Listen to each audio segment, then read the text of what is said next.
Bismillahirrahmanirrahim. Alhamdulillahirrabbilalamin. Wassalatu wassalamu ala asyrofil anbiya'i wal mursalin Sayyidina wa maulana Muhammadin wa ala alihi wa ashabihi ajma'in. Rabbi shrah li sadri wa yassir li amri wahlul 'uqdatam min lisani yafqahu qawli, amma ba'd. Yang terhormat Gus Nurul Fatah MA, yang saya hormati mohon maaf, yang terhormat Gus Nurul Fatah MA sebagai pemateri, yang saya hormati Aina Ali Muharrar Azizi selaku Ketua Umum Formi UMK, serta peserta mentoring pekanan 2 yang saya hormati dan saya banggakan. Puji syukur alhamdulillah, marilah kita senantiasa panjatkan kehadirat Allah Subhanahu wa taala atas limpahan rahmat, taufik, hidayah serta inayahnya kepada kita semua, yang mana pada sampai saat ini kita masih diberikan iman, Islam, dan kesehatan. Sehingga pada pagi hari ini kita dapat berkumpul bersama dalam acara mentoring pekanan 2 Formi UMK. Tak lupa pula salawat dan salam semoga Allah senantiasa mencurahkan pada junjungan kita Nabi besar Muhammad SAW beserta keluarga, yang mana beliau adalah Nabi yang membawa syafaat Allah, dan mudah-mudahan kita selaku umatnya mendapatkan syafaatnya pula di yaumul akhir. Amin, amin, Allahumma amin. Baiklah, perkenankan saya selaku pembawa acara untuk membawakan susunan acara pada pagi hari ini, yakni pertama pembukaan, kedua tilawatil Quran, ketiga menyanyikan lagu Indonesia Raya dan Mars Formi, keempat penyampaian materi, kelima sesi tanya jawab, dan yang terakhir doa dan penutup. Memasuki acara yang pertama yaitu pembukaan. Marilah kita buka acara pada pagi hari ini dengan bacaan basmalah bersama-sama. Bismillahirrahmanirrahim. Acara yang kedua yakni tilawatil Quran yang akan dibacakan oleh Utina Najwa. Kepada Utina Najwa kami persilahkan. Utina Najwa. Apa? Jangan klik ini birunya Zoom meeting. Enggak, maksudnya yang ini.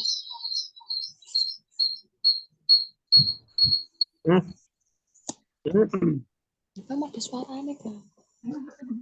Ada suara. Mana bekasnya? Bekasnya.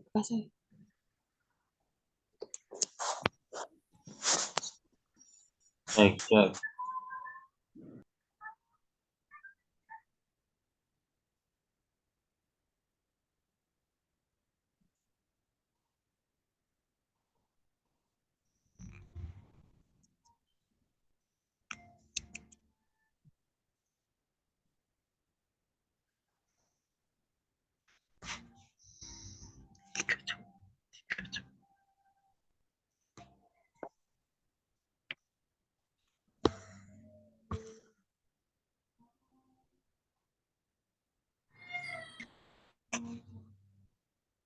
Entah, ini tak sedih.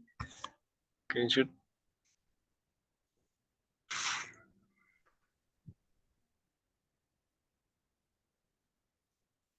Bismillahirrahmanirrahim. Assalamualaikum warahmatullahi wabarakatuh.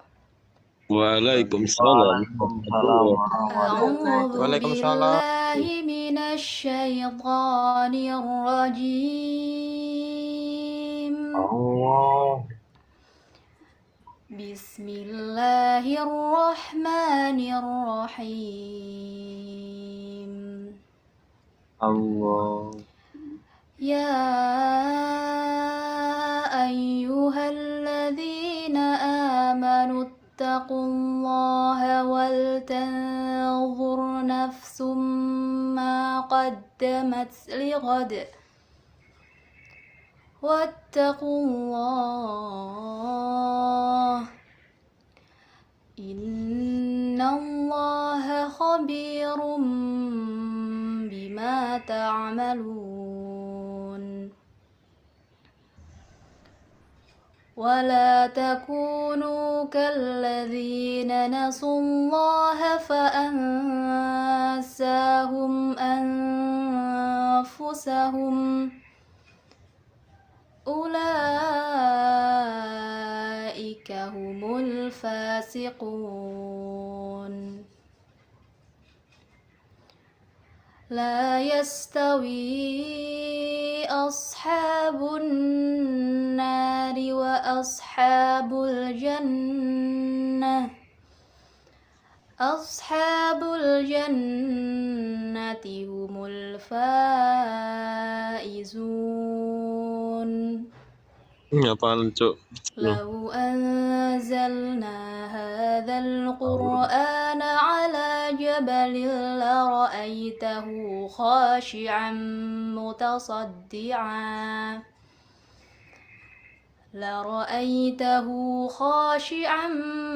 متصدعا من خشية الله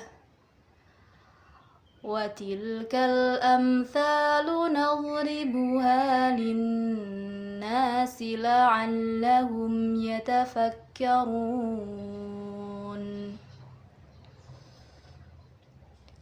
هو الله الذي لا إله إلا هو عالم الغيب والشهادة هو الرحمن الرحيم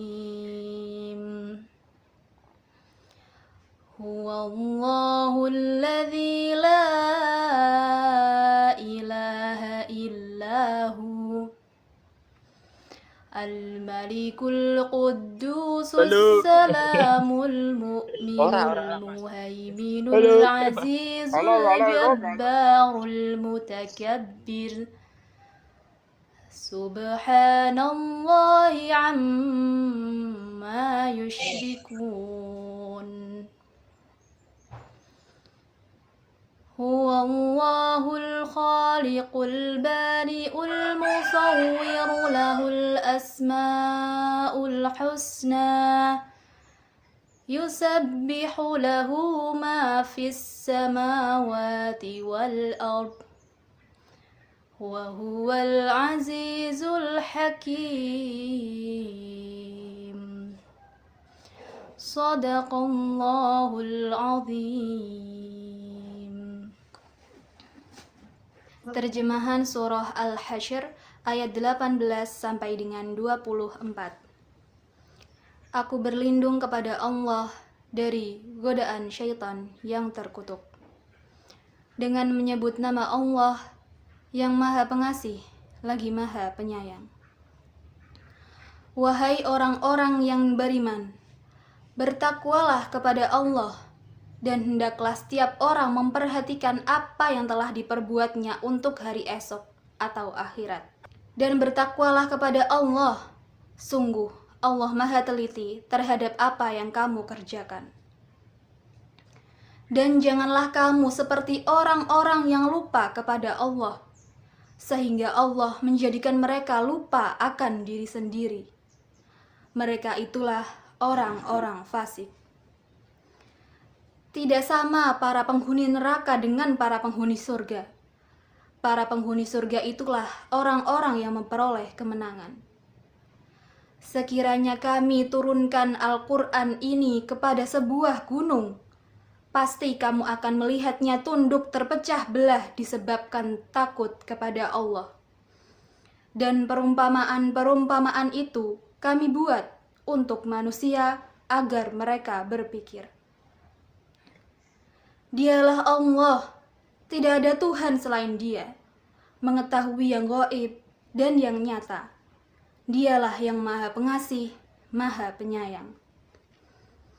Dialah Allah, tidak ada Tuhan selain Dia, Maha Raja, yang Maha Suci, yang Maha Sejahtera, yang menjaga keamanan, pemelihara keselamatan, yang Maha Perkasa, yang Maha Kuasa, yang memiliki segala keagungan.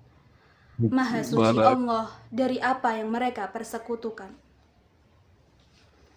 Dialah Allah yang menciptakan, yang mengadakan, yang membentuk rupa. Dia memiliki nama-nama yang indah. Apa yang di langit dan di bumi bertasbih kepadanya. Dan dialah yang Maha Perkasa, Maha Bijaksana. Maha benar Allah dengan segala firman-Nya. Wassalamualaikum warahmatullahi wabarakatuh. Waalaikumsalam warahmatullahi wabarakatuh. Terima kasih Acara yang ketiga yaitu menyanyikan lagu Indonesia Raya dan Mars Formie UMK.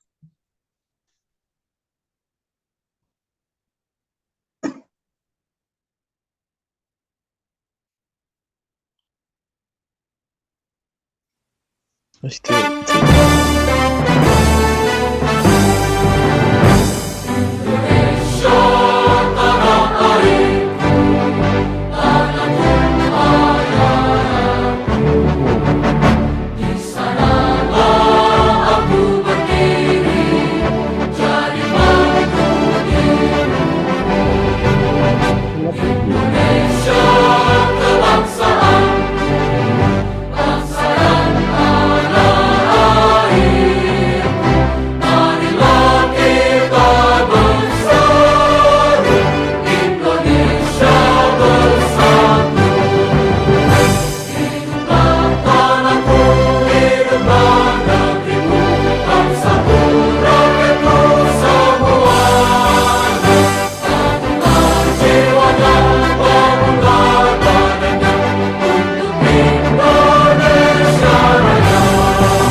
Buatlah alam sayang padamu. Kita berhimpun membawa panji ilahi, satukan tekad, satukan suara. Itulah Formie UMK. Kita berhimpun membawa panji ilahi, satukan tekad, satukan suara. Itulah Formie UMK.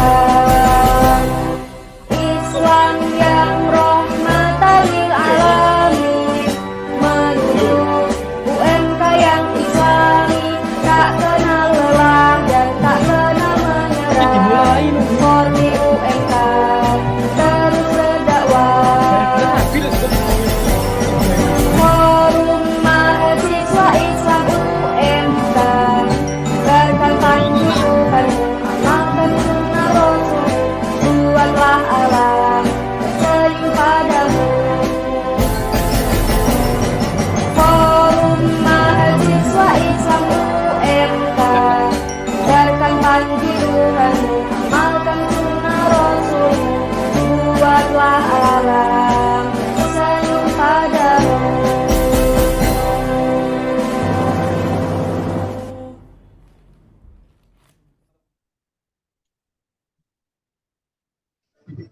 Terima kasih. Acara selanjutnya adalah penyampaian materi yang akan disampaikan oleh Gus Nurul Fatah MA. Kepada beliau saya persilahkan.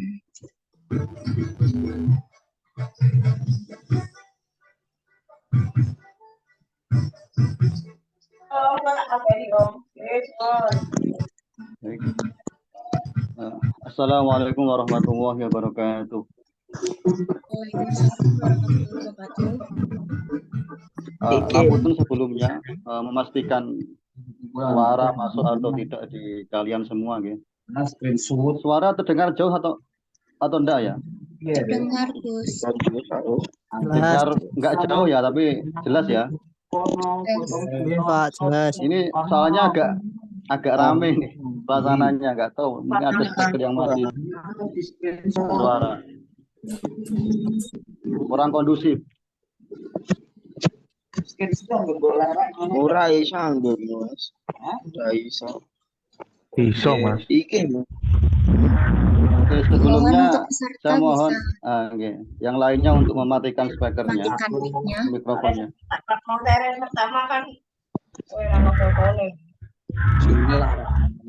ora iso meneh.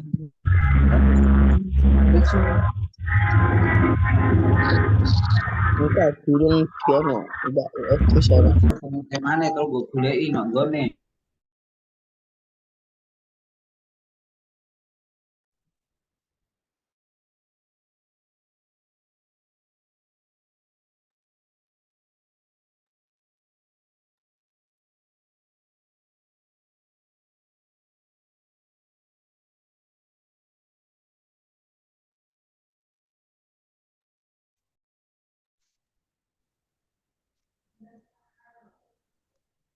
Monggo Gus bisa dimulai.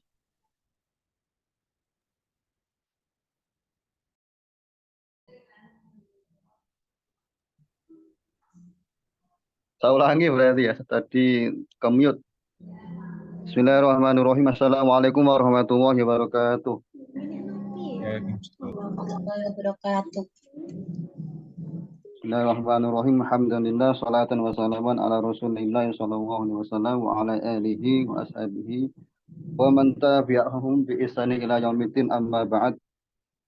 Pertama yang saya hormati Bapak Rektor UMK beserta dua yang saya hormati teman-teman semua, mahasiswa dan mahasiswi UMK. Ini mungkin baru pertama kali bertemu dengan saya ya. Ini barokah wasilahnya Gus Bahauddin. Nah, yang Gus Bahauddin itu Gus asli, kalau saya ini bukan Gus. Jadi kurang pas kalau menyebut saya sebagai seorang Gus ya. Itu mungkin bisa direvisi nanti untuk panitia ataupun moderatornya.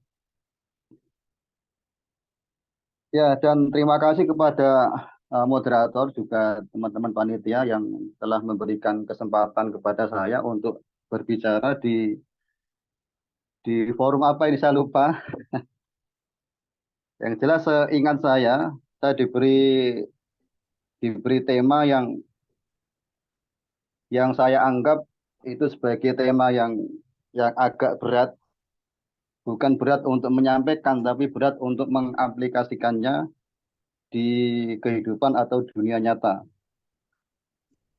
Nah, beberapa hari yang lalu saya dikontak oleh panitia, saya nggak tahu, belum ketemu orangnya. Diminta untuk memberikan materi dengan judul, saya coba buka chattingannya ya. Nah, ini menyeimbangkan kecerdasan spiritual dan intelektual untuk generasi muda di era revolusi industri 5.0. Ya, ini luar biasa. Kenapa? Karena biasanya yang concern, ya, saya bilang concern dan memang memberi perhatian lebih terhadap tema ini itu bukan dari kalangan akademisi kampus, tapi dari kalangan pesantren. Dan saya juga agak lumayan kaget ya, ketika tema yang seperti ini justru masuk dan diwacanakan, ditawarkan oleh kampus yang berlatar belakang bukan kampus Islami tapi kampus umum. Nah, kita tahu ada kampus yang fokus atau konsen di ilmu agama seperti UIN, IAIN atau STAIN ya. Kemudian ada yang fokusnya di kajian umum seperti ya UMK, ada kemudian Unisula. Oh bukan, maaf. Unisula itu juga kampus Islam, ada UNES mungkin atau Undip, UGM dan seterusnya. Spiritual atau dibahasakan sebagai rohani ya. Ini kalau orang-orang pesantren itu menyebutnya sebagai kajian akhlak atau kajian moral atau kajian tasawuf. Nah, inilah yang katakan bahwa ranah kampus, entah itu kampus yang Islami atau kemudian apalagi kampus yang umum ya, itu tidak pernah sama sekali menyentuh ranah kajian ini. Kalaupun orang-orang akademisi kampus ini sampai tidak perlu kecewa, ini ya sekedar pengamatan dari yang selama ini saya alami ya. Ruang atau kajian tasawuf sekali lagi itu kurang begitu diminati dan dilirik oleh kalangan akademisi kampus. Sehingga saya katakan berulang-ulang, ini sangat luar biasa kalau kemudian teman-teman dari UMK ini mengambil tema ini. Terlebih lagi kemudian ketika nanti bukan hanya sebagai sebuah teori, tapi yang menjadi teori plus diaplikasikan dalam dunia nyata. Nah, ini mumpung kita bertepatan dengan Hari Santri tanggal 22 Oktober. Sebenarnya untuk kesempatan di hari ini, saya ingin meneladani dan meniru santri, khususnya model atau konsep mereka dalam hal melakukan kajian, di mana kajian yang mereka tawarkan atau kajian yang mereka lakukan sebenarnya bukan model kajian seminar, bukan kajian seminar, juga bukan kajian yang sifatnya mau'idotul hasanah, enggak. Itu beberapa kajian yang saya kira kurang begitu menjamur, kurang begitu diminati di kalangan pesantren atau di kalangan para santri. Nah, tentu akan ada banyak argumentasi atau alasan kenapa kok pondok pesantren kurang begitu minat terhadap kajian yang sifatnya seperti seminar. Nah, karena ini momen santri itu biasanya melakukan kajiannya itu ya dengan menggunakan kitab kuning, yaitu dibaca dari awal sampai akhir. Dan pada kesempatan di pagi hari ini, saya pengennya itu membaca kitab. Salah satu kitabnya tidak besar, kitabnya kecil, itu karangan Al-Habib Ahmad Al-Habsyi, judulnya Risalah Al-Jami'ah. Ya, sekedar info dari kitab ini memuat 3 fan ilmu. Yang pertama ada ilmu akidah, yang kemudian disusul berikutnya ada pembahasan tentang ilmu fikih, yang kemudian disusul pembahasan terakhir tentang ilmu akhlak atau ilmu tasawuf. Nah, yang saya akan baca nanti dan akan saya jelaskan kepada sampean semua, bukan semuanya, tapi sekedar ilmu yang ada di kitab ini yang berkaitan dengan tema kita di pagi hari ini, yakni tema tentang akhlak. Dan itu ada di bab terakhir, bab ketiga. Saya nanti akan tunjukkan di halaman berapa.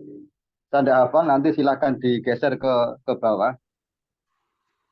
Nah, sebelum kita baca kitabnya, kita baca bareng-bareng ya, tabarukan niat nyari berkah di momen Hari Santri ini, sehingga kita bisa mengambil suri tauladannya. Kalau zaman dulu itu kan ya santri penuh dengan perjuangan, penuh dengan dedikasi ya. Kita tahu hari santri ditetapkan itu kan ya dalam rangka menghormati dan mengapresiasi atas perjuangannya para santri dan para ulama, khususnya dalam mempertahankan atau merebut kemerdekaan. Ya, tepatnya di hari ini itu muncul atau dikeluarkan resolusi jihad oleh Simbah Kiai Haji Hasyim Asy'ari, pendiri NU yang pertama, yakni kakeknya Gus Dur. Kalau zaman dulu lawannya para santri, lawannya para kiai adalah penjajah. Dan itu nyata, ada di depan mereka, taruhannya nyawa. Nah, untuk konteks sekarang saya kira sudah tidak relevan lagi untuk kita semua yang merasa santri. jangan cuman ngaku doang atau jangan cuman klaim-klaiman biasa ya, tanpa ada bukti nyatanya. Ya kita buktikan untuk di zaman sekarang ini tugas santri ya, bagi saya pribadi ya, jihadnya bukan lagi jihad melawan penjajah, mengangkat senjata, enggak. Jihadnya santri atau kalian sebagai mahasiswa di zaman sekarang ini ya bagaimana cara kalian semua itu untuk jihad fil ilmi, untuk selalu meningkatkan keilmuan yang sampai dapatkan. Itu prinsip pokoknya. Saya ulangi, bagaimana cara kita semua, termasuk saya ya, untuk selalu meningkatkan ilmu yang telah kita terima, dimanapun tempatnya dan siapapun yang menyampaikan. Nah, nanti untuk konteks di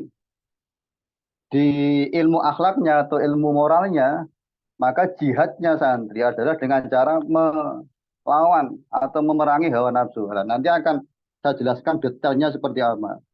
Nah, sebelum kita membaca kitab Ar-Risalah Al-Jami'ah, ini saya punya beberapa pengantar sebagai mukaddimah ya,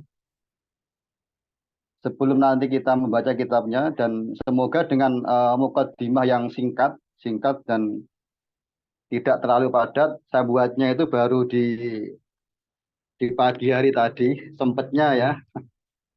Jadi mohon maaf kalau dirasa kurang begitu lengkap. Mungkin panitia atau moderator bisa ditampilkan itu PowerPoint-nya.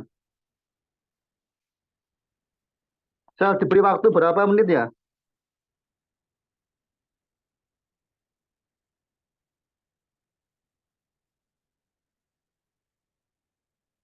Halo? Sampai setengah 12, Pak.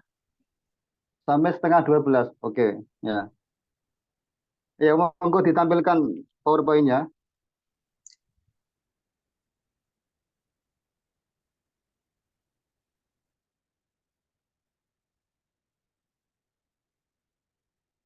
Nah, yang pertama judulnya, saya beri judul dengan meraih kecerdasan atau kematangan spiritual. PowerPoint ini akan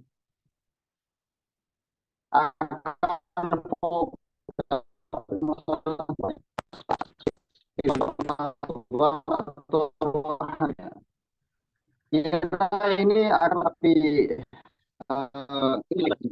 di mana saya tadi mengatakan di mukadimahnya bahwa aspek spiritual atau aspek rohani ini kurang begitu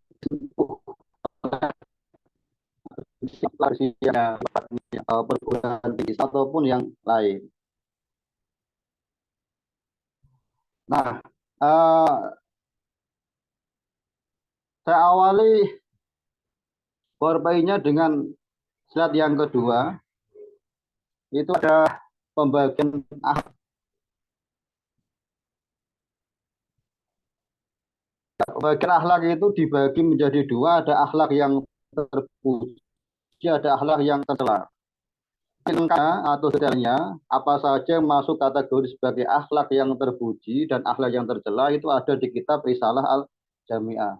Yang jelas ketika kita bicara tentang akhlak yang terpuji adalah itu bukan hanya bagian yang dohirnya saja, juga bagiannya. Kalau kita bicara berarti meliputi nanti akan dikerjakan di sini. Mulai ada 7 anggota dicatat, ada anggota telinga, ada anggota lesan, ada anggota kedua tangan, ada anggota perut, kemudian ada farji, yang terakhir kedua kaki.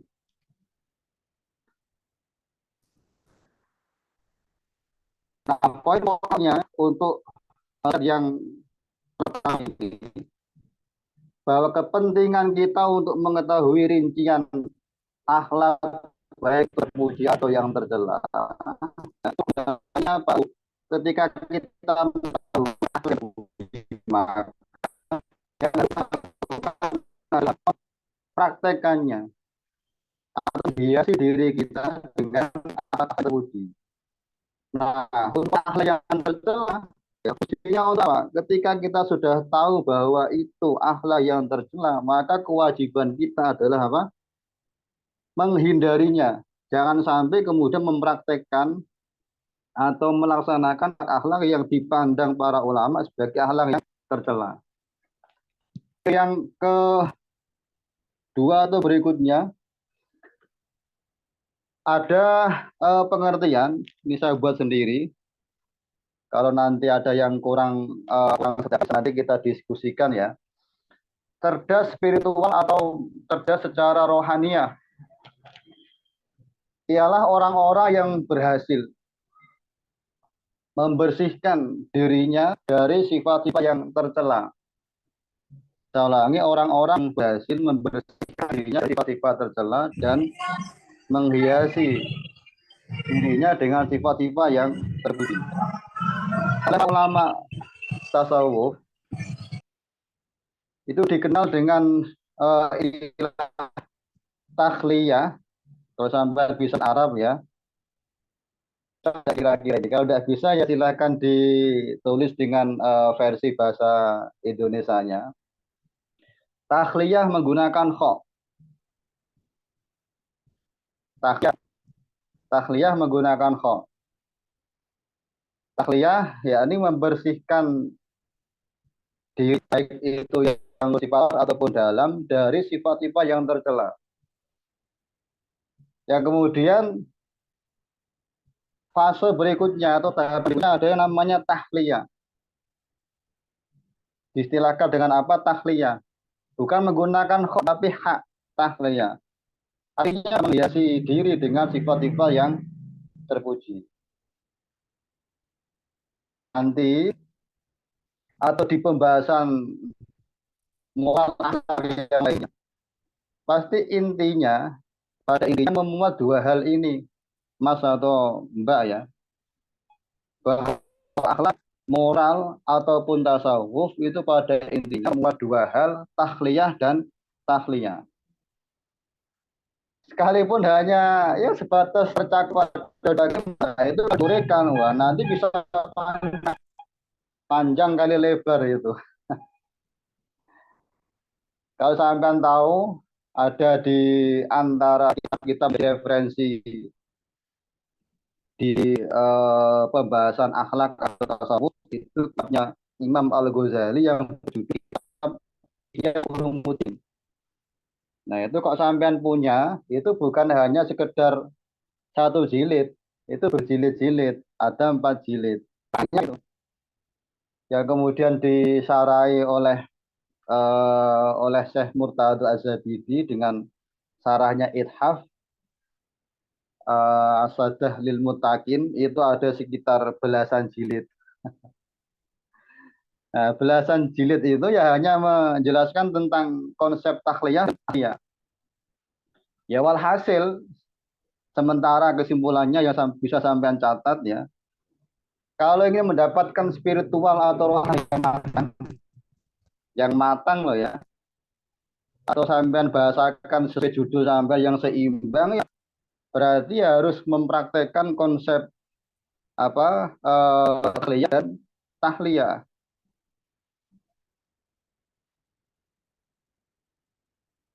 Dan saya ulangi lagi, mempraktekkan konsep takhliyah dan tahliyah ini bukan masalah yang sepele, bukan masalah yang mudah. Asli sangat berat dan sangat serius.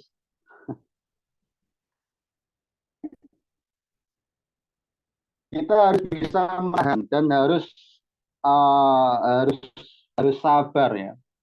Sabar dalam hal menjaga diri ataupun menjaga rohaniah kita dari perbuatan-perbuatan yang tercela atau perbuatan-perbuatan maksiat. Dan sabar juga untuk melaksanakan ketaatan. Ya ambil contoh kecil lah. Kajian kita di kesempatan hari ini itu kan agak terjeda ya. Ada keterlambatan yang saya pikir ini bukan ada unsur kesengajaan ya. Saya sudah standby jam 10, cuman masuknya tadi sinyalnya agak ruwet ya, sehingga ya bisa masuk ke ruang Zoom ini sekitar 15 menit kemudian. Nah itu sudah rame di grup. Saya sudah ada macam-macam, ini kok lama dan seterusnya. Kalau lihat dari kata spiritual atau rohaniah, nah orang-orang seperti ini tidak masuk. Kategori orang yang tentang spiritualnya. Saya katakan dan silahkan dicatat poinnya, orang yang terkena secara spiritual ya orang-orang yang berhasil menahan dirinya, hatinya untuk tidak melaksanakan, mengerjakan hal-hal yang sifatnya tercela. Tercela versi saya ya, bukan versi kita sendiri enggak. Nah, di antara yang tadi itu kan ya saya pribadi ya menganggap itu sebagai sebuah hal yang mengganggu yang lain. Ya, kan kita ngerti suasana yang lainnya seperti apa toh. Kalau ada unsur kesengajaan ya oke lah kita protes, nggak ada masalah gitu loh. Dan dari awal sudah saya katakan kajian seperti ini begitu di kalangan ya. Kalau kalangan akademik kampus, dosen ataupun kemudian profesor, itu kan yang targetkan mereka ialah akal-akal dari akal atau ilmu dohirnya. Lalu ini serius, bukan ilmu berarti nggak pernah diskusi. Ya contoh kecil lah. Ini kenapa saya membedakan atau menampilkan perbedaan antara di kampus dan di Polen. Ini bukan saya memojokkan orang kampus, enggak. Saya pun orang kampus gitu loh. Saya pun kuliah, bukan kok orang santri murni, enggak. Ya dalam hal sisi, misalkan ya, keterbukaan di kampus. Ini ada perbedaan jauh, Mas atau Mbak. Di pondok itu, selama masa studi belajar, itu nggak akan pernah ada santri ya, santri yang ikut kelas kemudian berani bertanya, apalagi protes kepada kiainya. Oh, enggak ada yang berani itu. Sekalipun disuruh itu loh, itu masih tetap apa ya? Enggak ada yang berani. Nah, bedakan dengan yang ada di kampus. Di kampus itu kan malah tuntutannya, Pak. Kita diminta untuk menjadi orang yang kritis. Kritis secara akademis. Jadi nggak usah nunggu diperintah untuk bertanya. Kalau di kampus lah itu pasti nanti akan rame pertanyaannya. Bukan hanya bertanya, mempertanyakan enggak. Di kampus pun sudah biasa terjadi ada demo mendemo kan, bahkan sampai kerusuhan. Saya pun mendengar beberapa kali di UMK itu ada demo. Nah ini kalau sampai di mana di pesantren itu tidak pernah ada.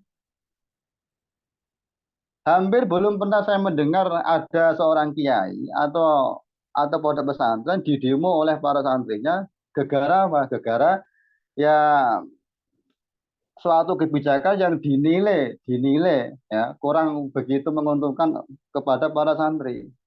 Itu hampir mustahil, nggak pernah akan terjadi gitu loh. Nah itu ya sedikit perbedaan lah. Kalau nanti dicari perbedaannya akan sangat banyak kita temukan. Yang jelas ala kolihal yang bagus ya, yang ideal ya seperti yang diharapkan oleh teman-teman panitia ini ketika memberikan tema keseimbangan antara aspek spiritual dan aspek secara akademisnya. Nah, cuman kan ya tadi itu kan aspek spiritual kurang begitu disentuh oleh para akademisi kampus.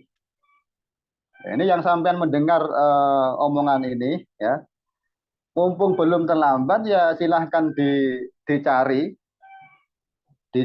dan dikembangkan. Mumpung sampean ada di Kudus, untuk apa ya? Untuk belajar apa ilmu akhlak, ilmu laku bahasa orang kuno itu ilmu laku ya, atau ilmu tasawuf itu banyak banyak pilihannya, banyak kiainya. Apalagi Kudus terkenal kota santri gitu loh. Ya, intermezzo itu. Ya, kemudian slide berikutnya saya beri sebuah konsep singkat atau cara untuk meraih kematangan spiritual atau rohania. Satu yang pertama apa? Mengkaji ilmu akhlak atau mengkaji ilmu tasawuf. Nah, mau tidak mau untuk mendapatkan rohaniah atau spiritual atau adab atau akhlak yang bagus, ya pintunya tiada lain adalah dengan cara kita mengkaji ilmu akhlak atau ilmu tasawuf. Nah, ini opsinya atau pilihannya. Kitab yang dikaji itu bermacam-macam. Minimal itu kitab Risalah Al-Jami'ah yang nanti akan kita baca kalau masih ada kesempatan waktunya. Nah, kalau mau meningkatkan kualitas lagi, nah itu ada kitab-kitabnya Imam Al-Ghazali. Dimulai dari misalkan seperti kitab Bidayatul Hidayah, ini kitabnya kecil. Ya paling segini. Ini kelihatan nggak di kamera ini? Ya segini. Atau kemudian ada Al-Arba'in fi Usuluddin. Kemudian ada Minhajul Abidin. Yang terakhir ada kitab Ihya Ulumuddin. Sehingga wajar ya kalau kita ingin mempraktekkan atau mengamalkan sebuah amalan ya atau akhlak, ya modalnya harus punya ilmu dulu. Nggak mungkin kita terjun menjadi seorang dokter tapi sebelumnya tidak pernah kuliah sebagai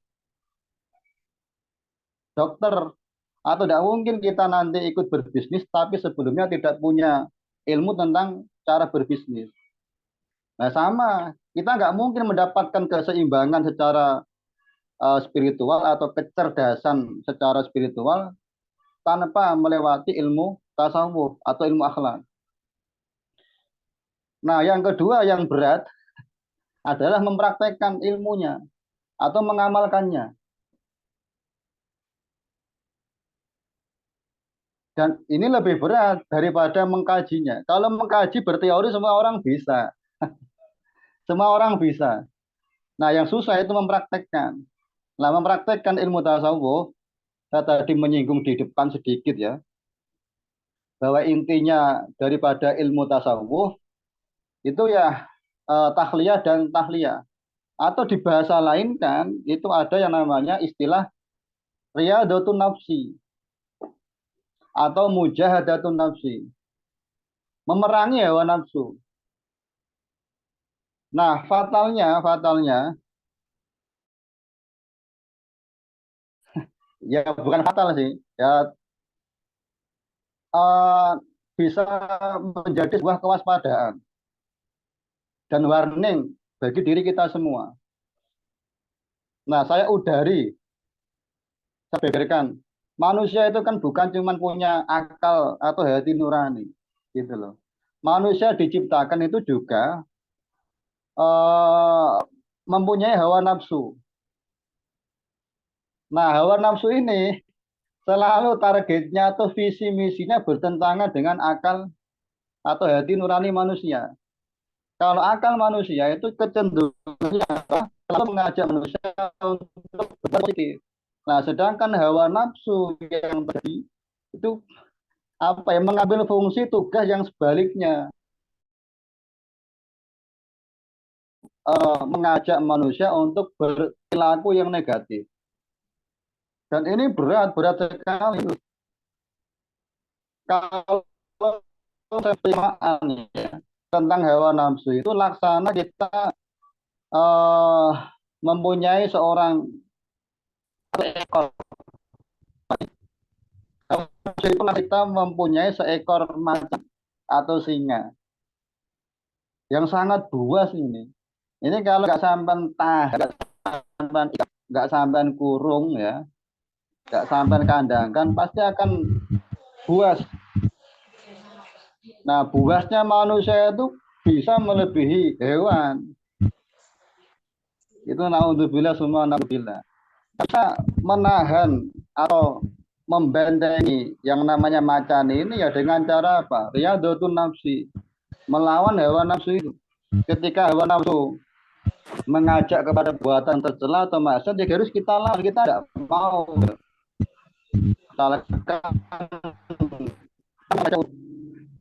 Berbuat curang, berbuat tidak jujur, atau mengajak untuk mencuri, atau mengajak untuk aman dan seterusnya, itu kita lawan. Nah, bentuk perlawanan inilah yang nanti akan yang bersangkutan kepada apa yang namanya meraih kematangan atau kecerdasan spiritualnya. Nah, di kitab Bidayatul Hidayah itu disebutkan tentang definisi dari mujahid, berjihad yang kaitannya dengan adab dan moral, khususnya bagi santri atau bagi ulama ya, ataupun bagi sampean semua, ada menyebutkan di sana man jahada hawahu. Jadi mujahid atau orang yang jihad, siapa mereka? Ini orang-orang yang melawan hawa nafsunya. Nah, ada kelanjutannya, al-muhajir man hajara su'at. Orang hijrah ialah orang-orang yang berpindah dari perbuatan yang buruk. Jadi bukan hanya menutup kepala orang yang hijrah, tahapannya masih panjang. Apa yang menyudutkan orang-orang yang bisanya menutup kepalanya, enggak. Ini perempuan loh ya. Ini bukan kita bicara laki-laki, enggak. Hijrah itu kan banyak tren ya di kalangan para artis kan atau para selebgram itu. Nah, makanya apa? Itu dari keburukan. Hobinya korupsi, hobinya pacaran atau mojok di sembarangan tempat, itu kalau dikatakan hijrah yang menghindari itu semua. Punya yang apalagi tidak sabaran misalkan ya, atau mulutnya suka nge-tweet sembarangan misalkan, penyebar hoak. Jadi tantangan gitu loh. Berat sekali, saya katakan berulang-ulang, ini berat. Tapi beratnya ini kalau nggak kita latih, nggak kita paksa diri kita untuk melawan hawa nafsu, nah kita akan dikendalikan dan akan diterkam oleh hawa nafsu itu sendiri. Yang akhirnya apa? Kita akan patuh kepada mereka. Yang diharapkan cerdas akalnya itu hilang semua, nggak pupus itu sudah. Jadi ya perlu dicatat sekali lagi, kalau memang mendapatkan kecerdasan secara spiritual, hatinya bagus, dohirnya juga bagus, ya silahkan mempraktikkan konsep mujahadatun nafsi atau memerangi hawa nafsunya. Jangan dibiarkan. Ini serius, jangan dibiarkan. Nah, yang kemudian berikutnya, di antara yang bisa menghantarkan kita untuk meraih kematangan secara spiritual adalah dengan cara bergaul dengan para ulama atau dengan orang-orang soleh atau dengan para wali. Ini cara untuk kematangan spiritual atau slide berikutnya, rincian tentang praktek dari bergaul dengan para ulama ada di slide berapa itu ya? Nah, di slide 8 ya. Untuk kaitan bergaul dengan ulama, prinsip pokoknya yang perlu sampean pahami, tidak sembarangan teman. Apalagi tidak jangan memilih teman untuk ya dijadikan sahabat atau dijadikan perjuangan atau teman hidup, menikah dan seterusnya ya. Tapi harus ada apa? Ada seleksi, ada pilihan bahwa memilih teman itu atas dasar agamanya dan akhlaknya yang baik. Nah, untuk kaitan dengan bergaul dengan para ulama, nanti akan memunculkan berbagai macam faedah. Nah, di antaranya, tanpa kita sadari, karena atau wasilah pergaulan kita dengan para ulama tersebut, secara otomatis rohaniah kita atau spiritual kita itu akan naik gitu loh. Ya logikanya saya beri logika.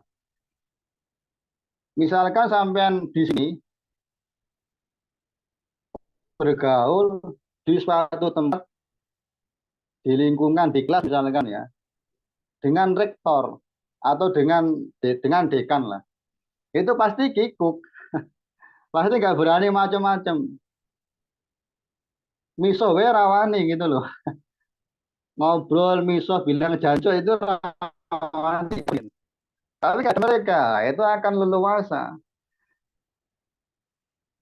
Nah, awalnya kita itu bisa baik, ya kan? Kalau ada orang yang soleh dibanding kita lebih baik akhlaknya, itu kita akan malu, ya kan? Malu untuk berperilaku yang jelek atau buruk. Mau ngerokok juga gak enak. Yang awalnya pura-pura seperti ini lama-lama akan menjadi apa? Tabiat atau karakter. Nah, itulah kenapa kemudian guru saya di Lebanon, saya dulu kuliah di Lebanon S2-nya, ya, saya ingat dawuhnya guru saya, Abdul Hadi Al-Khorsa. Beliau sering mengatakan dan menganjurkan kita semua untuk jangan sampai lepas atau jauh dari ulama, dari orang-orang soleh. Nah, selalu memberikan makolah. Ini bahasa pesantren ya, makolah itu ya dibahasakan kita ya kata-kata apa ya. Silakan dicatat kalau bisa menggunakan Arabnya. Kalau nanti penasaran ya silahkan datang ke rumah saya. Ad-dhaif yataqawwa qawi wal qawi yataraqqa. Seorang dhaif yataqawwa bil qawi wal qawi yataraqqa. Nah, orang yang lemah secara spiritualnya itu akan menjadi kuat ketika dia kumpul atau bergaul bersama orang-orang yang baik, yang nah, sedangkan orang-orang yang sudah soleh, wal qawi yataraqqa, yang sudah soleh, sudah alim, yataraqqa akan semakin meningkat apa sisi spiritualnya. Ya, dengan konsep ini, sampean jangan sampai salah memilih teman bergaul. Ini serius pengalaman saya dan mengamati lingkungan ya. Itu banyak yang gagal disebabkan apa? Salah pergaulan.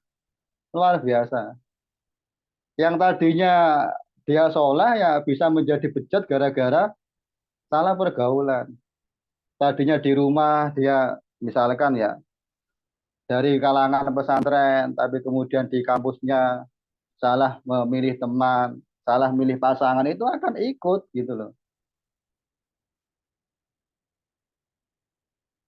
Dan saya kira sangat jarang sekali, saya katakan jarang sekali orang-orang yang lingkungannya buruk, tapi dia kemudian berhasil untuk tidak terpengaruh dengan mereka. Gitu loh. Potensinya kan dua. Potensinya dua ketika kita berkumpul atau berada di lingkungan yang buruk.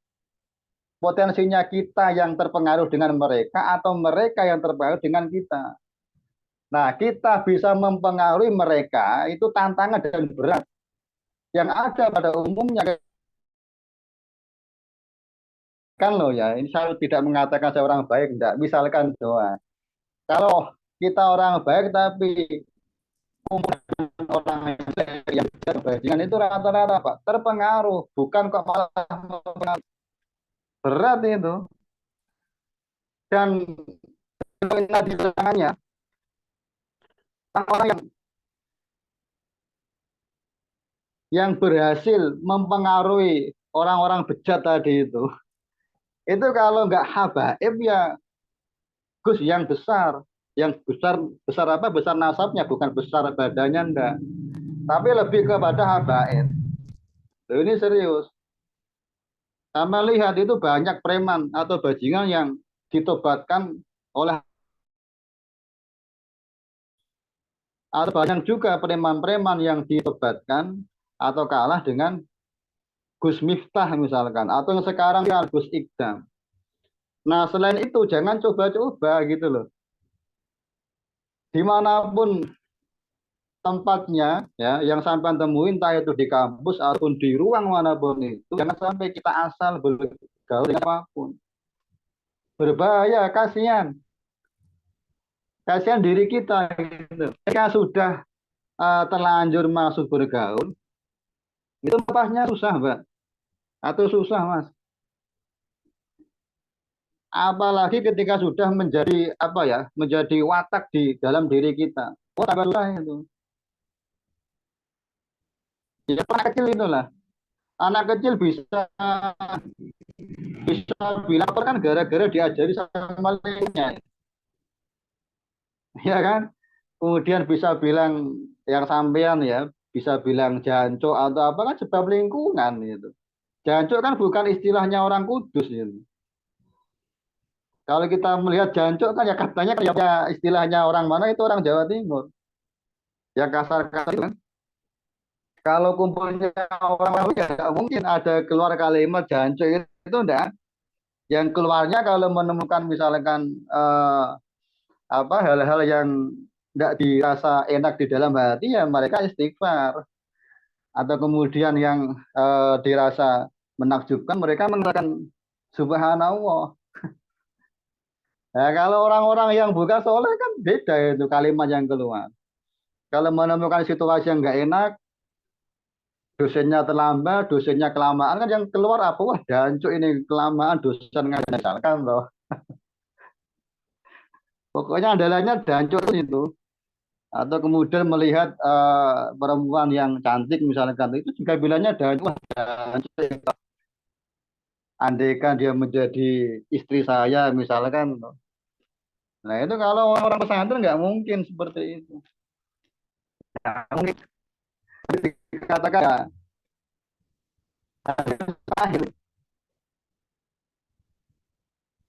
nah di bawahnya saya berikan beberapa atau landasan hukumnya. Kita harus bergaul dengan orang-orang soleh, memilih teman pergaulan atau teman hidup. Yang pertama, kan masih di slide yang ke-8 itu Pak. Bergaul dengan ulama. Nah yang itu. Ini silahkan diralat ya, direvisi. Yang pertama, saya buru-buru tadi membuatnya. Itu almar'u ala dini kholilihi falyandur ahadukum yukholilu. Jadi seseorang itu ya secara agama akhlaknya itu akan senantiasa ikut temannya atau ikut sahabatnya. Kalaupun sahabatnya baik, maka dia akan menjadi baik. Kalaupun sahabatnya jelek, maka dia akan jadi jelek. Makanya fal yandur ahad kuan yukholilu. Makanya kalau sampai pengen tahu si A atau si B akhlaknya, jangan tanya orangnya. Ini misalkan ya, mas-mas atau mbak-mbak yang menginjak proses khitbah, kalau ingin tahu yang bersangkutan baik dan buruknya, jangan tanya orangnya. Apa? Lihatlah teman siapa. Lihat circle-nya. Nah, itu. Circle-nya tipikal orang-orang yang hobi keluar, hobi belajar ya. Yang bersangkutan pasti akan seperti itu. Kalau circle-nya hobinya mendatangi pengajian atau berziarah, loh, pasti yang bersangkutan akan seperti itu. Nah, kemudian yang berikutnya ada al-mar'u ma'ahabah. Nabi mengatakan seseorang itu akan dikumpulkan dengan orang yang dicintainya. Maka kita mencintai akan dikumpulkan bersama mereka. Itu loh. Jadi jangan salah menaruh apa atau meletakkan harapan kita. Nah, yang kemudian ada, ini bukan hadis dari Kanjeng Nabi, tapi ada nasihat dari salah seorang ulama yang diartikan di kitab Al-Fawaid Al-Mukhtara. Al-jalisu as-soleh khairum minal wahda, wal wahda khairum min jalisi as-su'i. Bahwa kita bergaul, duduk bersama orang-orang yang soleh, itu lebih baik daripada kita menyendiri. Nah, wal wahda khairum min jalisi su'i. Menyendiri itu lebih baik daripada kita bergaul atau duduk bersama orang-orang yang buruk. Nah, ini kalau konteksnya orang-orang di zaman sekarang ini ya, kan ya agak-agak bucin gimana itu. Yang telat itu ya, belum punya pasangan. Ya dasarnya ini konsepnya. Lebih baik menunggu jodoh atau telat nikah daripada kita buru-buru menentukan pasangan, tapi ternyata pasangan yang kita pilih adalah pasangan yang buruk akhlaknya. Nampaknya bukan cuma kesampaian, tapi ke keturunannya. Itu naudzubillah summa naudzubillah. Makanya di sini ditekankan kalau memang ada yang bagus, maka ambillah dia sebagai teman atau ambillah dia sebagai atau suami. Tetapi kalau kita tidak menemukan orang-orang yang baik, yang ada hanya orang-orang buruk, ya sudah kan sehingga akhirnya kita dipertemukan dengan orang-orang yang baik akhlaknya. Sekali lagi dalam konsep ini ya menekankan adanya konsep sabar. Nah, yang terakhir itu ada la tashab man la yunhiduka haluhu wala tulluka ala wahi maqaluhu. Ini bukan dari Kanjeng Nabi ndak, tapi ini disampaikan oleh di dalam kitab Al-Hikam. Tashab man la yunhiduka wala yatulluka ala wahi maka silakan dicatat artinya, jangan kalian itu berteman kepada orang yang keadaannya tidak membangkitkan kita. Membangkitkan untuk apa? Untuk melaksanakan ketaatan. Jangan berteman atau bergaul dengan orang yang omongannya tidak menunjukkan ke arah yang baik. Hindari itu. Kuncinya gimana? Carilah teman yang kira-kira dari perilakunya itu bisa menghantarkan kita pada ketaatan. Bisa menghantarkan kita kepada Allah. Nah, tipikal seperti ini, saya ulangi, tipikal seperti ini tidak ditemukan kecuali pada dirinya orang-orang soleh, di dirinya para ulama, para habaib, para aulia. Gampang, Mbak, kuncinya. Kuncinya gampang mengetahui ciri-ciri apakah orang ini itu membangkitkan kita ke arah ketaatan. Enggak. Gampang, sampai lihat Mbah Maimun Zubair atau melihat Habib Lutfi, fotonya sampai lihat. Itu kira-kira yang terjadi di hati ingin bermaksiat atau melaksanakan ketaatan. Itu semua pasti mau jelek mau buruk ketika bertemu dengan Habib Lutfi, pasti yang terbangun di nuansa hatinya ya ingin melaksanakan ketaatan. Wah, ademnya lihat Mbah Maimun, ademnya lihat Habib Lutfi, sehingga pengen wiridan, pengen membaca sholawat misalkan. Nah, bedakan dengan misalkan kita melihat sebaliknya orang-orang bejat, bajingan misalkan. Ya, kita lihat siapa yang sampean persepsi sebagai bukan ulama. Selain ulama. Itu pasti nuansanya yang kita temukan di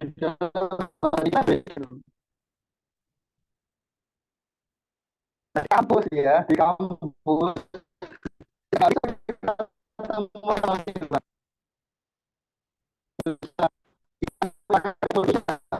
Tanya kasusnya gimana, nah, nilainya gimana, skripsinya gimana, yang diurus apa dulu, kata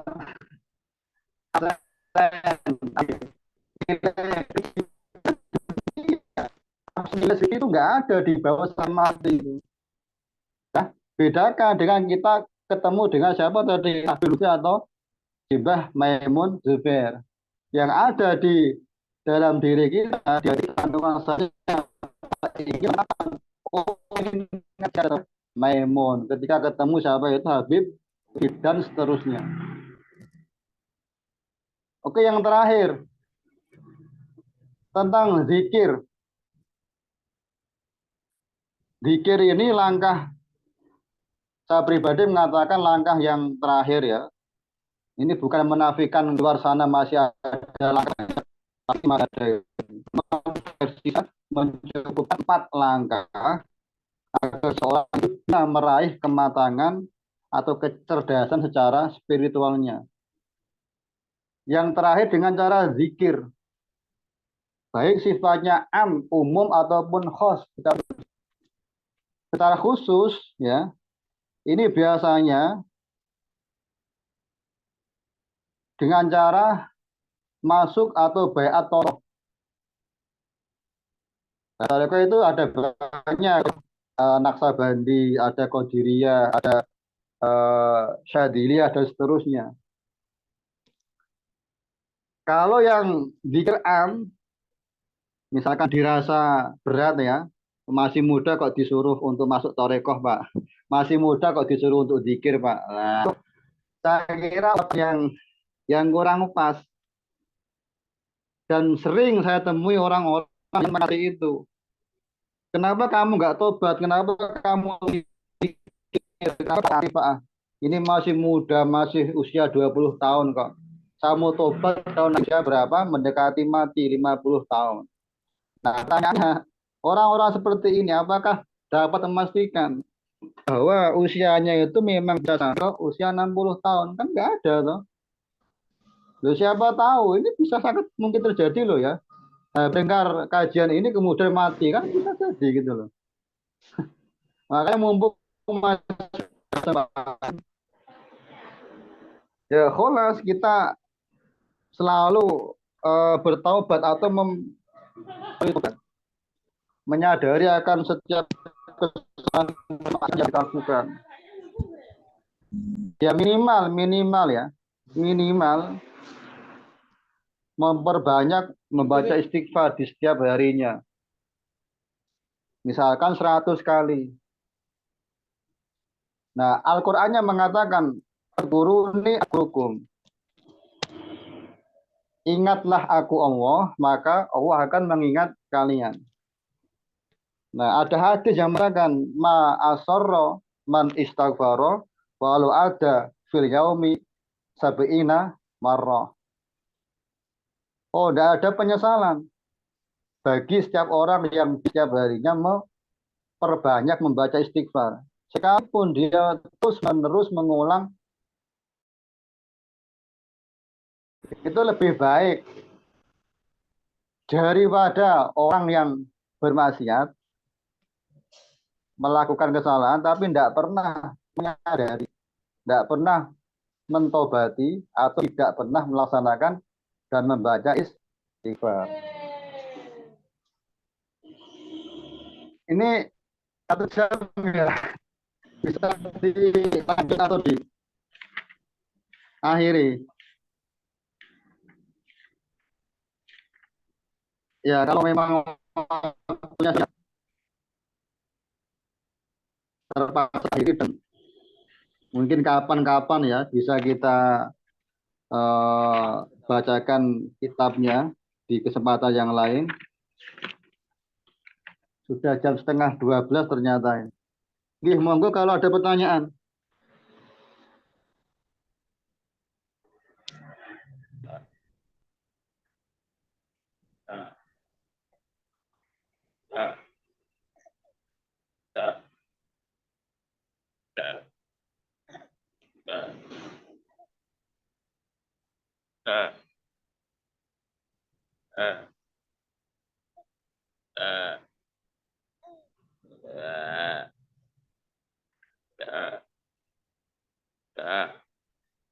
Halo, ada pertanyaan nggak? Nggak ada, Pak. Adakah yang ingin bertanya? Nggak ada, Kak.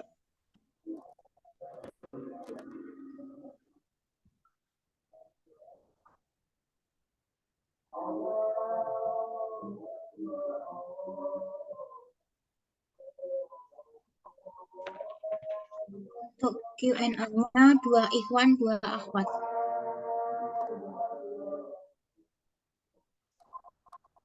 Ya.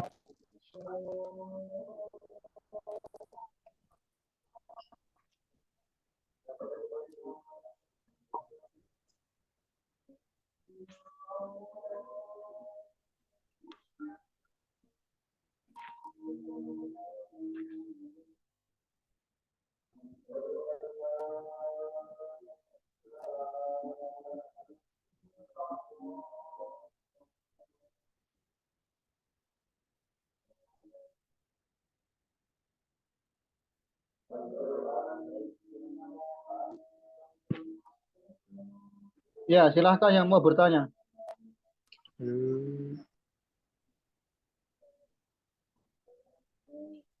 Untuk yang bertanya bisa melalui kolom chat ataupun mikrofon. Dengan nama, NIM, Prodi, dan kelas. Ini ada dari Filma Nashwa Syaiha. Kolom chat izin bertanya.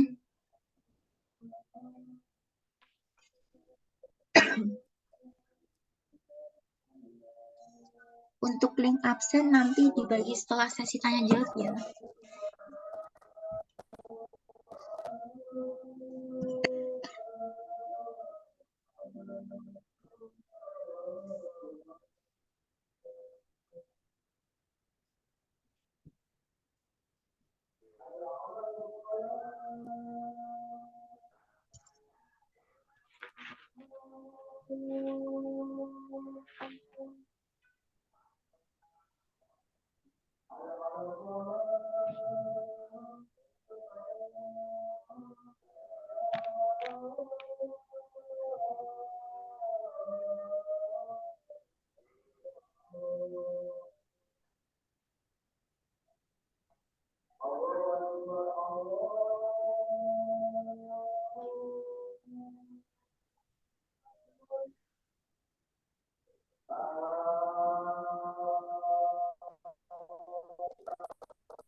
dengan akun Zoom Nemtek MP2 Velma Najwa Syaliha TIC.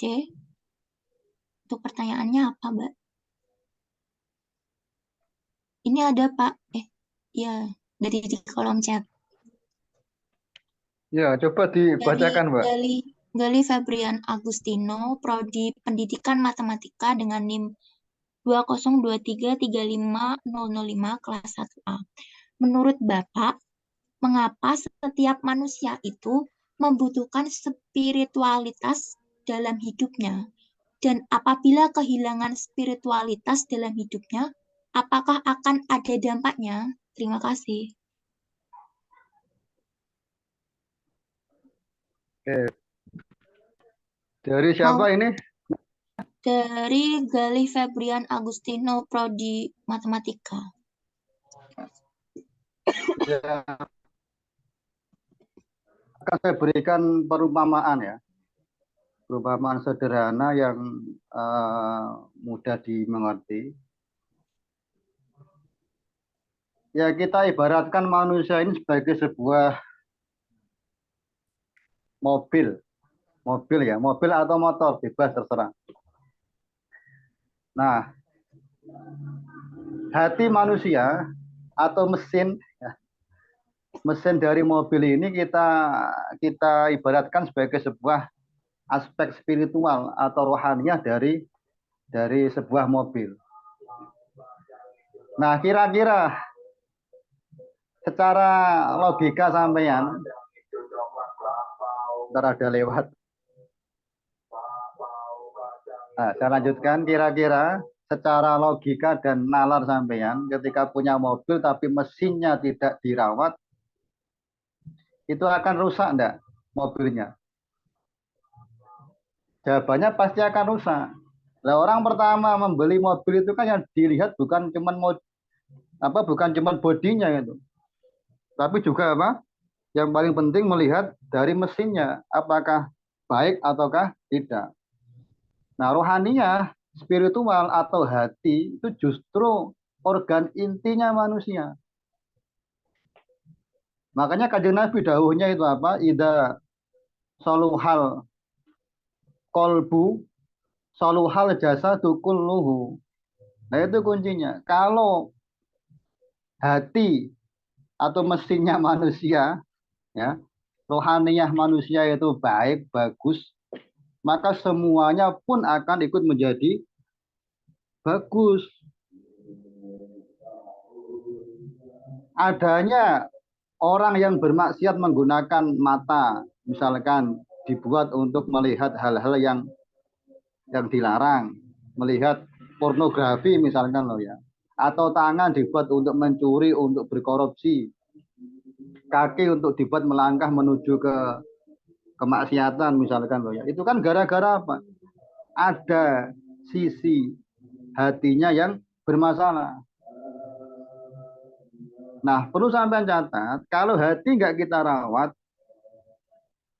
nggak kita jaga, itu lama-kelamaan akan menjadi keras, akan menjadi qaswah. Orang-orang yang tidak menjaga maksiat dari hati, maka hatinya akan keras. Nah, kalau sudah mempunyai hati yang keras, ini dampaknya berbahaya. Apa bahayanya? Yang pertama bahayanya, ya bersangkutan akan susah untuk menerima ilmu. Kita tahu bahwa Imam Syafi'i itu pernah dinasihati oleh gurunya, Imam Waqi' ya, dengan sebuah syair atau nazm yang berbunyi, syakautu ilal Waqi' an su'i hifdi fa arsadani ila tarkil ma'asi. Ya, pernah suatu ketika Imam Syafi'i itu merasakan lemahnya hafalannya. Nah, kata gurunya apa? Fa arsadani ila tarkil ma'asi. Kata gurunya, tinggalkan kemaksiatan. Maka hatimu akan bercahaya, akan bersih. Kalau hati sudah bersih, maka akan mudah untuk menerima ilmu. Dan orang yang hatinya keras, sebab banyak melaksanakan kemaksiatan, itu juga susah untuk menerima nasihat. Susah. Ada orang ceramah, memberikan mauidhah, yang terjadi apa? Nggak didengarkan sama dia. Kesana kemari pikirannya, nggak fokus. Misalkan yang dicari malah absen. Misal doang ya, kalau di sini mah nggak ada. Di sini kan ya orang-orang UMK kan tertib semua itu kan. Kalau kuliah ya yang dicari bukan absennya, tapi ya materi yang disampaikan oleh dosennya. Ya, kira-kira seperti itulah. Dia yang lainnya apa? Ini ada dari Alvina Nafisatu Zahro, Pak. Dari Prodi Psikologi. Ya, apa pertanyaannya? Menurut Bapak, apabila seseorang belajar spiritual hanya dengan membaca buku dan tidak ada gurunya, apakah itu berbahaya? Terima kasih. Nah, kalau ditanya bahaya dan tidaknya, saya kira itu berbahaya. Kenapa? Ada sebuah makalah, man la saykholahu, saya ulangi, biar sampai bisa mencatat atau menghafalkannya.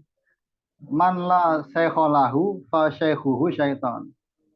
Barang siapa yang tidak punya guru, alias belajar hanya otodidak, maka gurunya adalah setan. Artinya apa? Dia tidak akan mendapatkan hidayah, tapi justru malah akan mendapatkan kesesatan. Loh, susah. Terlebih lagi kalau kita bicaranya aspek spiritual, itu referensinya berbahasa Arab. Mbak atau Mas ini yang tanya ini. Bukan berbahasa Indonesia. Nah, bahasa Arab ini bukan sembarang orang bisa untuk mengkajinya gitu loh. Ya kalau nggak ulama habaib, ya bisa menjelaskan itu. Dan ini juga perlu dicatat loh ya. Yang namanya ngaji atau nyari ilmu kepada para ulama itu nggak ada batasan waktunya. Jadi serius. Makanya guru saya sering mengatakan, al ilmu la ya'rifu al kalimah al akhirah. Jadi ilmu itu tidak mengenal kata finish. Atau bahasa lain, minal mahdi ilal lahdi. Dari sejak kita lahir itu sudah diperintahkan untuk belajar. Sampai nanti kita mati. Ilmu bukan dibatasi hanya sekedar S1, S2, S3 itu enggak. Sama sekali enggak. Itu hanya batasan yang disampaikan oleh negara, oleh kebijakan pemerintah. Kalau hakikatnya mencari ilmu itu yang enggak akan ada habisnya. Makanya di awal tadi saya mengatakan, sejatinya ya santri itu ya bercita-cita untuk senantiasa meningkatkan keilmuannya sampai pada titik yang tidak ada habisnya. Nah, wong kita itu ya, itu sebenarnya bisa dikatakan alim dan tidaknya itu ketika kapan? Sudah mati. Ketika belum mati, oh enggak bisa. Sampai saya katakan sebagai orang yang bodoh, orang yang bejat, enggak bisa itu. Kenapa enggak bisanya? Ada potensi kemungkinan di kemudian hari sampai berubah. Gitu loh. Misalkan sekarang oke lah. Sekarang yang memberi materi saya sampai sebagai pendengar. Tapi kan tidak menutup kemungkinan 5 tahun yang akan datang yang ngisi bukan lagi saya tapi sampean gitu loh. Sehingga dengan teori yang seperti ini kita tidak mudah untuk menjustifikasi orang, mengatakan oh ini orang ini bodoh, orang ini nggak akan selamat, orang ini sesat. Hanya label sesat. Oh nggak bisa seperti itu. Lalu gimana?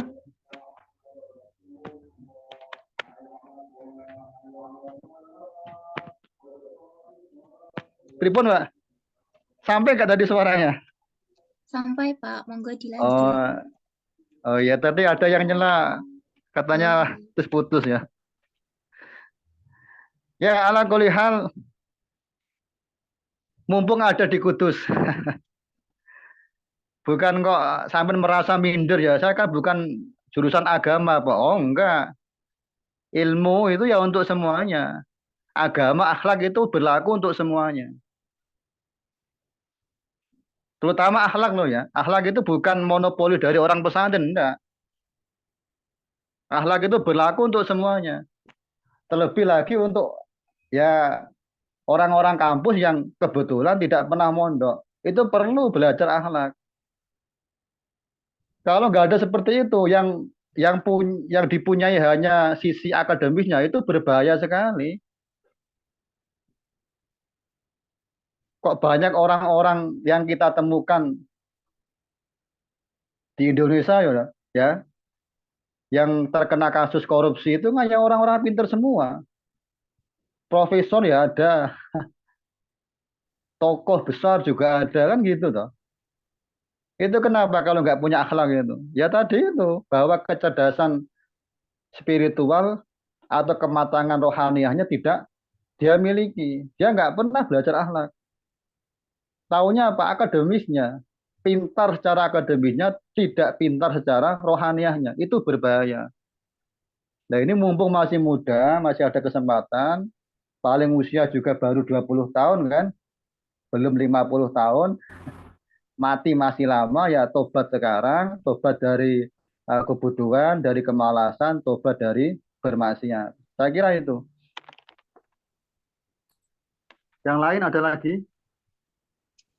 Oh ya, Wak, tadi ada pertanyaan yang udah di-delete sih. Ya. Mungkin bisa untuk meluruskan kebingungan teman-teman. Ini ada pertanyaan, kalau misal menghafal Quran tapi belum istiqomah, apakah dosa? Gitu. Oh gitu. Terus maaf, ada yang ngomen juga kalau menghafal itu kan percuma sih kalau nggak bisa mengamalkan Al-Quran gitu. Oke. Ya, saya berikan jawabannya semoga bisa dimengerti ya. Iya, monggo Pak. Idealnya itu kita menghafal Al-Quran dan juga mengamalkannya. Itu yang paling ideal. Dan itulah yang diharapkan oleh Kanjeng Nabi. Sehingga ada beberapa bukti atau dalil yang katakanlah bisa dikatakan sebagai warning atau celaan kepada orang-orang yang tidak mau mengamalkan isi Al-Quran. Seperti misalkan, sampean punya buku yang bu'a, pernah belajar nggak itu waktu kecilnya, atau ada yang sekarang ngajar yang bu'a itu. Itu di halaman pertama ada menyebutkan Rubba qori'in Quran wal Quran yal anuhu. Banyak sekali para pembaca Al-Quran atau bahkan yang menghafalkan tapi justru Al-Quran melaknat. Nah, Al-Quran itu melaknat manakala yang bersangkutan tidak mau mengamalkan kandungan isi daripada Al-Quran. Nah, kita dapat mengamalkan kandungan isi Al-Quran itu mau tidak mau harus dengan cara belajar. Dengan cara ngaji. Nah, isi Al-Quran itu bermacam-macam. Ada yang sifatnya akidah, ada yang sifatnya hukum, fikih, ada yang sifatnya akhlak atau moral. Nah, sampai nerimanya jangan mentah-mentah. Mengamalkan Al-Quran itu bukan kok kemudian kita mencari terjemahannya, mempraktekkan dari terjemahan. Enggak, salah itu. Itu nanti juga kena yang rumusan pertama tadi, bahwa seseorang yang belajar atau tidak, ya gurunya siapa? Ya setan. Ya mengamalkan Al-Quran ya dengan cara apa? Mengkaji kitab-kitabnya para ulama yang menjelaskan tentang kandungan isi Al-Quran. Apa itu tafsir Al-Quran? Banyak. Di antaranya yang mudah, yang berbahasa Indonesia, tafsirnya Mbah Bisri. Mbah Bisri abahnya Gusmus itu loh, Rembang. Atau tafsir Al-Misbahnya Pak Quraish Shihab. Itu berbahasa Indonesia. Kalau mau yang kitab ya tafsir Al-Jalalain. Ya ala kulli hal, Quran itu menjadi petunjuk atau pedoman hidup manusia. Dan itu bisa dipahami dengan baik kalau kita memahaminya lewat pemahamannya para ulama. Bukan langsung terjun sendiri, membaca Al-Quran, terus membaca terjemahannya. Itu justru malah menyesatkan. Tidak baik. Kalau nggak mau membaca ya, sekarang kan ya nggak tahu ya. Semangat membaca di kalangan para akademisi kampus sekarang itu ya fenomenanya agak menurun. Kok tahu Pak? Ya tahu, saya kan juga dosen gitu loh. Untuk referensi rujukannya saya kira semakin apa ya, semakin minim. Entah kenapa ini kalah dengan apa, dengan media sosial. Lebih banyak membaca status, entah itu Twitter atau Instagram ataupun yang lainnya. Itulah kenapa salah satu guru saya ada di Damaskus, Syekh Mustafa Dib Al-Bugho, itu memberikan nasihat, selama sampeyan menjadi pelajar jangan megang HP, jangan main sosial media. Itu mengganggu, kata beliau. Itu kalau sampeyan mampu melaksanakan luar biasa. Buang HP-nya, fokus pokoknya kuliah, bagaimana caranya mendapatkan ilmu yang banyak. Nah, kaitan dengan kalau tidak bisa istiqomah, apakah nanti berdosa? Ya, yang baiknya harus istiqomah. Yang baik apa? Istiqomah. Istiqomah untuk menghafal Al-Quran. Nah, kalaupun tidak bisa kemudian melanjutkan, gara-gara atas suatu hal, misalkan baru dapat 1 juz atau 5 juz, kemudian berhenti, ya, itu nggak ada masalah. Cuma yang sudah pernah dihafal jangan sampai lupa. Karena orang yang lupa terhadap Al-Quran itu juga ada dosanya tersendiri.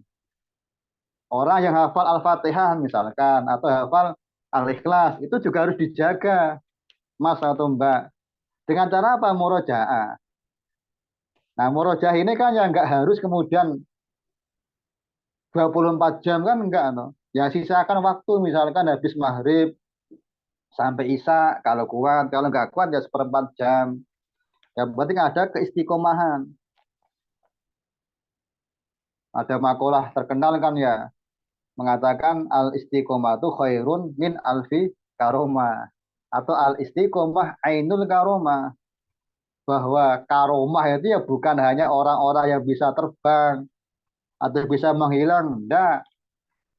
Sampai bisa istiqomah itu pun dianggap sebagai para ulama ya, termasuk bagian dari karomah. Loh, susah loh. Istiqomah dalam hal belajar berat itu. Istiqomah dalam hal apa? Membaca wirid, berperilaku baik. Istiqomah kuliah itu berat. Istiqomah nyimak dosen dari awal sampai akhir itu juga berat. Bukan pekerjaan ringan. Ya, saya kira demikian. Ada lagi nggak? Ini ada Pak, tambah satu. Pertanyaan terakhir. Iya, sampai jam berapa kita? Sampai sore atau jam berapa ini? Ada Harusnya banyak pertanyaan. 11.45-an sih Pak. Oh Untuk gitu. sesi tanya Ya. jawab. Ini ada Ya, yang coba. terakhir nih Pak. Satu. Dari bentar. Dari Mustahikul Munir Prodi SI. Apa perbedaan dzikir umum dan dzikir khusus? Terima kasih. Ya. Ya, singkatnya kalau dzikir umum itu tidak perlu baiat kepada mursyid, tidak perlu masuk toreko. Nah, kalau dzikir khusus itu harus masuk toreko dulu. Keduanya sama-sama baik. Keduanya dapat menghantarkan kita untuk sampai usul atau dekat kepada Allah. Nah, kalau kita perumpamakan, ibaratnya yang dzikir umum itu bis apa ya? Bis ekonomi ya mungkin ya. Bis ekonomi, tapi untuk yang apa? Yang dzikir yang khos, yang dengan masuk tarekoh itu bis patas atau bis bisnis. Sehingga apa? Untuk sampai kepada tujuannya itu lebih cepat. Bahkan guru saya mengatakan, yang dari Damaskus ya, itu namanya Syekh Abdullah Al-Khorsah, dia mengatakan,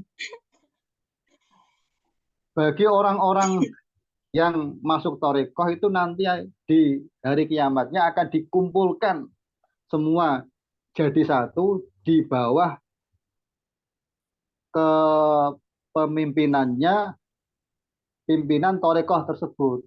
Misalkan kita masuk di Thariqah Naksabandiyah, maka kita nanti di akhiratnya, di hari kiamatnya akan dikumpulkan dalam satu partai yang dipimpin oleh siapa? Oleh Syekh Naksabandi. Atau misalkan kita masuk di Thariqah Syadziliyah, maka nanti di akhiratnya akan dikumpulkan, ya ibaratnya satu partai bernama Thariqah Syadziliyah. Pimpinannya siapa? Syekh Abdul Hasan Asyadzili. Sehingga kalau kita punya partai, nanti diambil hisabnya, itu akan cepat dihisab gitu loh. Jangan salah, nanti di hari kiamatnya itu kan ya kita berjubel, miliaran itu orangnya. Sejak zaman umatnya Nabi Adam sampai zaman sekarang. Bayangkan antrinya seperti apa. Nah itu kalau kita punya partai, mengelompok, kayak tadi ya, Thariqah Syadziliyah misalkan, lebih cepat itu. Lebih cepat dihisapnya, lebih cepat untuk masuk surganya. Ya mungkin asumsi sekarang ini ya, tadi sudah saya singgung di pembahasan ya. Banyak orang mengatakan, loh Pak ini kan belum tua, belum mau mati, masa udah masuk Thariqah. Nah, itu kurang tepat Mas. Saya pun sekarang sudah berthariqah. Saya pas di Lebanon, itu dulu sempat baiat thariqah ke Syekh Abdul Hadi Al-Khorsah, itu masuk thariqah Syadziliyah. Dan sebelum pulang, itu saya diangkat menjadi khalifahnya beliau atau wakilnya beliau. Sehingga kalau ada orang datang ke rumah saya kok minta dibaiat thariqah Syadziliyah, itu saya bisa memberi atau saya bisa membaiatnya. Ini bukan promosi loh ya. Ya, saya kira seperti itu. Kalau pengen lebih cepat sampai ya ikut thariqah.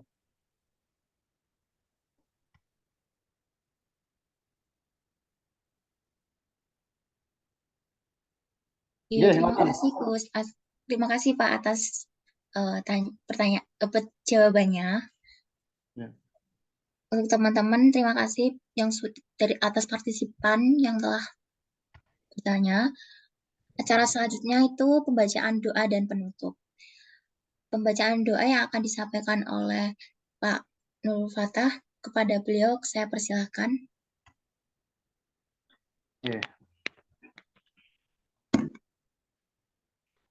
Bismillahirrahmanirrahim. Alhamdulillahirabbil alamin. Hamdan syakiran hamdan na'iman hamdan yafi ni'amahu wa yukafi mazidah. Ya Rabbana lakal hamdu kama yanbaghi li Amin ya Allah. Muhammad salatan tunjina biha min jami'il ahwali wal afat wa taqdi wa tutahhiruna biha min jami'is sayyi'at tarfa'una biha wa tuballighuna biha qasran ghayat min jami'il khairat wa hayati wa fatul mamat. Allahumma la tata'lana fi maqamina hadha dhanban illa ghafartah wa la 'aiban illa satartah wa la hamman illa farajtah wa la mahridan illa syafaitah wa la hajatan min hawaijid dunya illa qadaitahu ya rabbal alamin.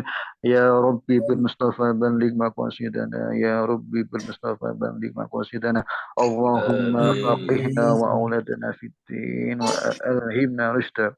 Allahumma anfa'na bima 'allamtana wa 'allimna ma yanfa'una. Rabbana atina fid dunya hasanah wa fil akhirati hasanah wa qina adzabannar. Ya Rabbi jadi amma yasifun wa salamun 'alal mursalin walhamdulillahi rabbil alamin. Bisirril Fatihah.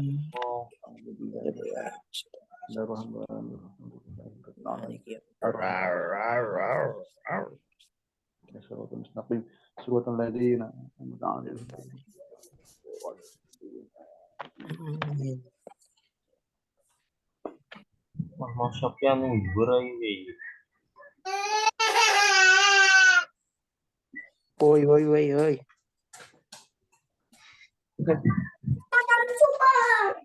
Absensi. Ya, Kak, izin ya. absennya gimana ya, Kak? Info absensinya kak. Info sampai absensi. jam Info. 10 Senin sampai besok Senin. Info makan siang. Admin. Absensinya kapan? Info. Hadirin yang berbahagia, acaranya acara telah bersama. Tibalah kita di acara yaitu penutup. Marilah kita tutup acara mentoring pekanan 2 Formi UMK ini dengan membaca kalimatul hamdalah bersama-sama. Alhamdulillah. Wassalamualaikum Muhammad. Pamit undur diri. Mohon maaf apabila banyak kata yang kurang berkenan di hati hadirin sekalian. Wallahul muwaffiq ila aqwamit thoriq. Wassalamualaikum warahmatullahi wabarakatuh. Suaranya gak pedot-pedot lah. Waalaikumsalam warahmatullahi wabarakatuh. Untuk absensi sudah Rotinya dibagi. Belum ada kak. Presensi kelas D belum ada kak di Google Form. Oke, untuk kita informasikan kalau untuk kelas D belum ada absennya. Paling durung bayar ku. Nah, betul. Udah kok kak. Yang belum bayar, silahkan Iya, paling belum bayar. Bayar lagi itu ya. Parah ini.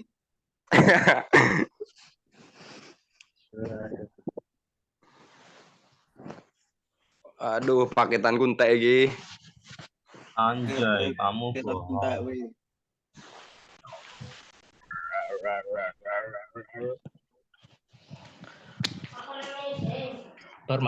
Mabar. Gas, login FF. Info tugas resume materinya apa ya masih? Amin. Tak Mas Musa.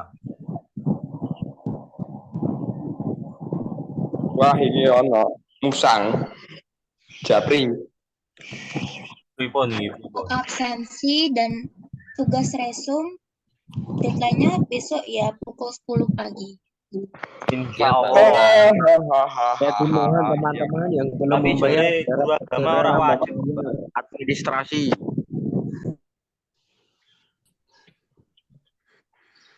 Jadi dosen agama nih los ora usah. Mosok ngono Mas Ariki. Ora oleh nyebut